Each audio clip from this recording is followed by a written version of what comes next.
I wanted to switch gears to a letter that you and about a dozen other House Democrats recently sent to President Biden to stop servicing Saudi warplanes used in deadly attacks against Yemeni civilians.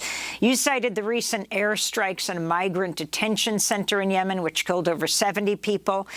President Biden had pledged to end U.S. support for offensive operations by the Saudi-led coalition in Yemen and all, quote, relevant arms sales.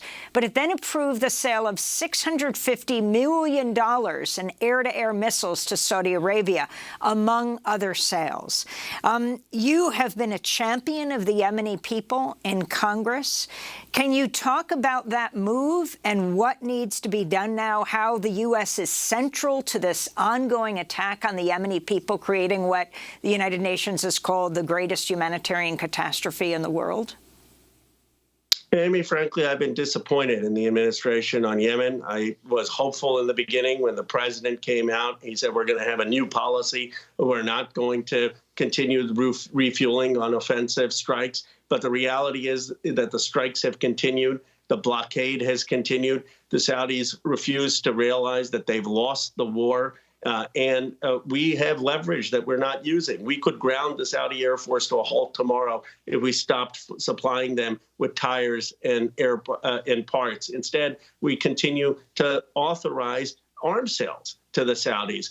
We have to be real, tell the Saudis, stop the war. Now, the Houthis aren't blameless. I get that they're firing into the Saudi territory, but our support and our leverage is over the Saudis. And if the Saudis lift the blockade, if they recognize that that war is over, then we can have a diplomatic settlement in Yemen. We can alleviate the extraordinary inflation and famine. And we just aren't being willing to put enough pressure on the Saudis despite having the leverage. So it's a place where you're seeing increasing discontent among progressives in Congress. I know Pramila Jayapal and others are really looking for much bolder action from the administration.